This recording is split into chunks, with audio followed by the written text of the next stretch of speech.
जो स्वाद आहे, घोंगडीत जो आनंद आहे, घोंगडीत जे संप्रेक्षण आहेत, घोंगडीत टोचून जे ॲक्युप्रेशर होतं, घोंगडीत जी गरमी येते आणि घोंगडीत हिवाळ्यात पावसाळ्यात मेंढपाळापासून ते वारकऱ्यापर्यंत जे संरक्षण होतं ते आपलातून आहे. बऱ्याच सभेत मी पाहतो एकाला शाल, कुणाला फेटा, कुणाला घोंगडी देतात. कन्हैयाला आवडणारा विषय आहे. घोंगडी नावाचा खेळ झाला. सगळ्या गायी एकत्र आल्या आणि कन्हैयाने सूचना दिली आदरणीय साहेब की आपापल्या घरी जा आणि शिदोऱ्या आणा. आता इथं सगळ्यात मोठी पंचायत आहे. आतापर्यंत तुझ्यासाठी नाचलो, तुझा जे कार केला, गाव सोडलं, घर सोडलं, घर सोडून धरिले रान.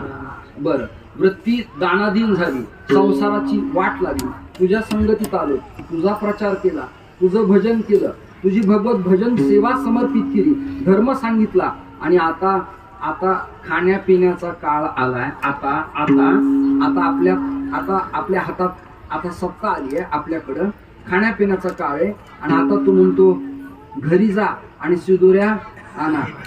चूक झाली गाड्या, तुला आम्ही सगळ्यांनी हे चालायचं नाही. हे कोण म्हणतं? अत्यंत प्रेमाचे लोक आहेत, ते प्रेमाने. आता तुमचा माझा काही अधिकार आहे का? पण प्रेमाच्या अधिकाराने मी बोलतोय, प्रेमरूपी दोरीनं मी बांधतोय.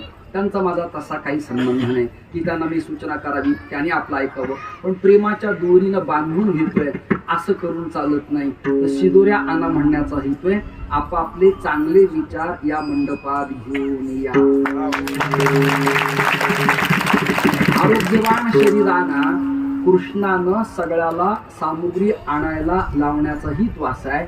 कोणतंही काम मठाचं, मंदिराचं, डेव्हलपमेंटचं, सडकेचं, गाव लेवलला करताना या लोकवर्गणीचा जर हात असेल तर ते काम सगळ्याला आपलं आपलं वाटतं.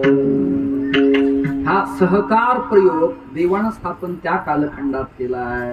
त्यामुळे एकट्याने पंगत गोकुळाला दिली असती, परंतु नाही, सगळ्यांचं अपेक्षित आहे. काही काही गाव असे एकटा मनुष्य पंगत देतो, पण गाव खिलाफ जातो. त्याचाच आहे काय आणि त्याचाच बोर्ड, त्याचाच नाव आणि आम्ही कोण आहे, झाडायचंच का आतापर्यंत? हेच केलं का? तू घाल बाबा पंगत एखादी, त्याला नाश्ता द्या, त्याला नाश्ता. आमच्याकडं रुसणाऱ्यांचा संख्याक्रम फार वाढला.